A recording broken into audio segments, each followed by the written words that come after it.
Ciao amici, ben ritrovati. Oggi andiamo a vedere come realizzare queste coccinelle. Sono molto carine, sono molto belle per fare delle confettate o delle bomboniere. Potete fare anche dei segnaposti, sono molto carine e si prestano veramente a tante cose. Spero che vi siano utili. Andiamo a vedere come si realizzano.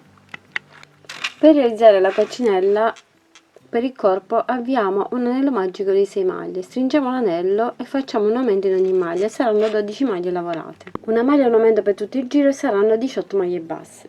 Ogni 2 maglie facciamo un aumento e saranno 24 maglie basse. Ogni 3 maglie un aumento e saranno 30 maglie basse. Lavoriamo per altri 4 giri, 30 maglie basse. Possiamo staccare il filo e andiamo a fare la base di sotto. Per la base di sotto andiamo a fare un anello magico di 6 maglie con il filato nero, stringiamo l'anello e facciamo un aumento in ogni maglia e saranno 12 maglie lavorate. Una maglia è un aumento per tutto il giro e saranno 18 maglie basse. Ogni 2 maglie facciamo un aumento e saranno 24 maglie basse. Ogni 3 maglie facciamo un aumento e saranno 30 maglie basse. Possiamo staccare e andare a cucire. Per la testa con il filato nero abbiamo un anello magico di 6 maglie. Facciamo un aumento in ogni maglia e saranno 12 maglie lavorate. Lavoriamo per altri 2 giri 12 maglie e poi stacchiamo il filo e riempiamo un po' con l'ovatta sintetica e dobbiamo andare a cucire qui sulla parte davanti. Possiamo chiudere prima questa parte con ago e filo e poi la andiamo a cucire qui alla base e poi dopo aver riempito bene con l'ovatta sintetica andiamo a cucire anche la base di sotto.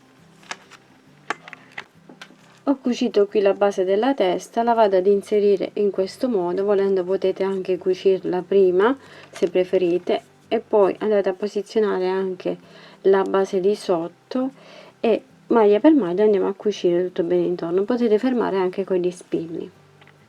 Con ago e filo andiamo a fermare bene il corpo alla base di sotto. Arrivati lì sulla parte dove abbiamo inserito la testa andiamo a cucire anche contemporaneamente la testa e completiamo tutto il giro cucendo tutta la parte. Con il filo nero andiamo a fare le macchioline. Io vado a fare un anello magico di 4 maglie per ogni macchiolina, possiamo farne sia 6 che 4 come preferite e poi andiamo a fare una catenella che passa dal lato all'altro del corpo e la andiamo a cucire sopra. Ho realizzato una catenella di 16 maglie e vado a fermarla sul corpo dal lato all'altro in modo da formare così la riga centrale del corpo. Potete volendo fermarla prima con gli spilli e poi maglia per maglia andate a cucire sul corpo.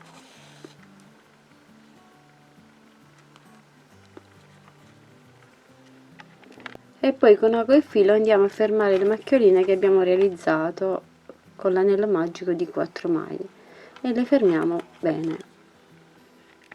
E dopo aver fermato tutte le nostre macchioline possiamo mettere anche un portachiavi, un anellino, in modo che possiamo realizzare così dei bellissimi portachiavi.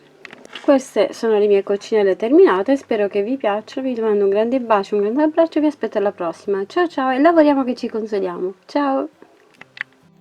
Grazie a tutti voi amici di Creiamo Annalisa per il vostro sostegno ed affetto, grazie per ogni commento, condivisione e contributo alla crescita di questo canale.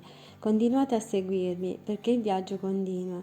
Con gratitudine, Creiamo Annalisa. Un bacio e un abbraccio.